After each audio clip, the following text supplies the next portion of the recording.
तर या ठिकाणी आपण क्वेश्चन नंबर 29 सॉल्व करणार आहे. तर क्वेश्चन नंबर 29 दिलेला आहे. A spherical solid ball of volume V is made up of material of density rho 1. तर एक सॉलिड बॉल दिलेला आहे, त्याची डेन्सिटी किती येतात rho 1. It is falling through a liquid of density rho 2. तर हे आपल्याला फॉल करायचं आहे अशा लिक्विडमधून ज्याची डेन्सिटी किती आहे रो 2 इतकी. आणि ब्रॅकेटमध्ये दिलेलं आहे rho 2 is less than rho 1. तर लिक्विडची डेन्सिटी कमी आहे आणि त्या सॉलिडची डेन्सिटी जास्त आहे. Assume that the liquid applied a viscous force on the ball. तर लिक्विड जो आहे तो विस्कस फोर्स ॲक्ट करतो आहे त्या बॉलवरती. That is proportional to the square of speed V T. V T म्हणजे कोणतं terminal velocity. That is F viscous is equal to K V T square. K is greater than 0. Then the terminal speed of the ball is. तर आपल्या terminal velocity find करायचं, पण viscous force जो आहे तो के times V T square दिलेला आहे. जी आहे ॲक्सलरेशन ड्यू टू ग्रॅव्हिटी. तर हा क्वेश्चन 2021ला आलेला होता. तर याचे 4 ऑप्शनपैकी पहिलं ऑप्शन ए आहे V G in bracket rho 1 minus rho 2 divided by 2K. B option आहे V G in bracket rho 1 minus rho 2 divided by K. C option आहे under root of V G in bracket rho 1 minus rho 2 divided by K. D option आहे under root of K rho 1 minus rho 2 divided by V G.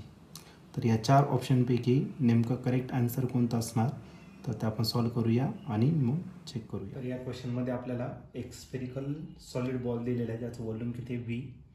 तर हा एका मटेरियलपासून बनलेलं आहे, ज्याची density किती आहे रो 1 इतकी. ओके. त्यानंतर त्याला आपल्याला फॉल करायचं आहे एका लिक्विडमध्ये, ज्याची डेन्सिटी किती आहे तर रो इतकी.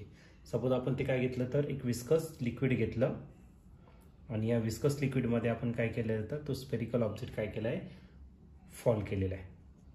तर या ठिकाणी गेल्यानंतर एक कॉन्स्टंट स्पीड त्याने अटेंड केलं आणि त्याला आपण काय म्हणणार तर टर्मिनल व्हेलॉसिटी, कॉन्स्टंट व्हेलॉसिटीला. ओके.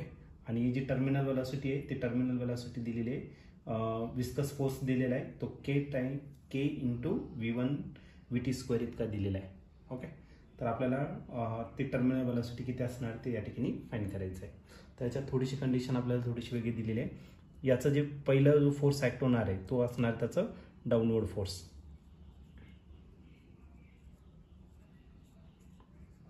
या डाऊनवर्ड फोर्सला बॅलन्स करायला काय लागेल तर अपवर्ड फोर्स.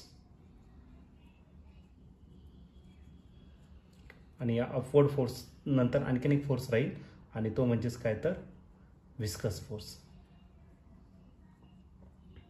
ओके.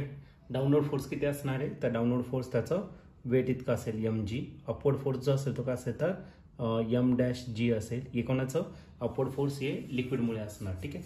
आणि जो विस्कस फोर्स आहे तो कशाने केला तर एफ ने रिप्रेझेंट केला आपल्याला. ठीक आहे.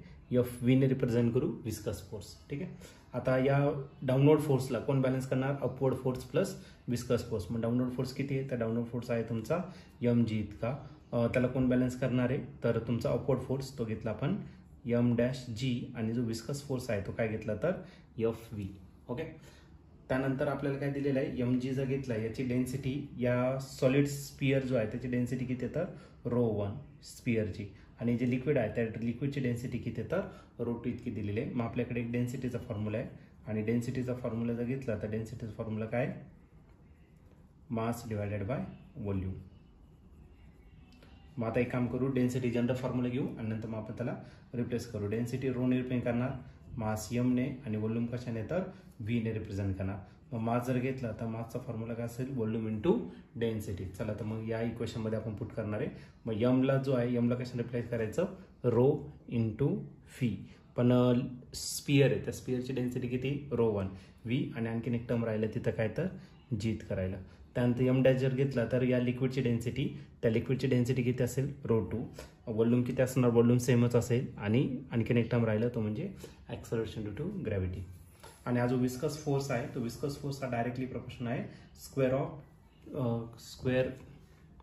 स्क्वेअर ऑफ टर्मिनल व्हेलॉसिटी दिलेलं आहे आणि तिथं कॉन्स्टंट काय घेतला के इंटू हा व्ही टी स्क्वेअर. हे तुम्हाला गिवन दिलेलं आहे. ओके. तर आपल्याला हा टर्मिनल व्हेलॉसिटी फाइंड करायचं. ही जी टर्म इकडे प्लस आहे इकडे काय करून घ्या minus rho 1 V g minus rho 2 V g is equal to K V T square. या दोन्ही टर्ममधून काहीतरी कॉमन येईल आणि तो म्हणजेच काय तर आपला व्ही जी. इथं राहिला रो 1 मायनस रो 2 आणि इथं राहिला के टाइम्स व्ही टी स्क्वेअर. के इकडे मल्टिप्लाय इकडे काय करा डिवाइड करा. मग VT स्क्वेअर जर घेतला तर VG in bracket ρ1 minus ρ2 divide by काय असणार तर K. आणि फायनली याचं काय करावं लागेल आपल्याला स्क्वेअर रूट घ्यावं लागेल. आणि स्क्वेअर रूट जर घेतला तर VT is equal to under root of VG in bracket ρ1 minus ρ2 total divide by काय असणार तर K. हे तुमचं फायनल आन्सर असेल. आणि हे जर ऑप्शन जर तुम्ही चेक केलं तर ऑप्शन नंबर सी जो आहे तो या ठिकाणी करेक्टली मॅच होतोय. मग या क्वेश्चनचं जे आन्सर असणार आहे ते ऑप्शन सी. ऑप्शन सी म्हणजेच under root of VG in bracket ρ1 minus ρ2 divided by K. तर हे फायनल आन्सर असेल. या क्वेश्चनचा आन्सर सी असेल.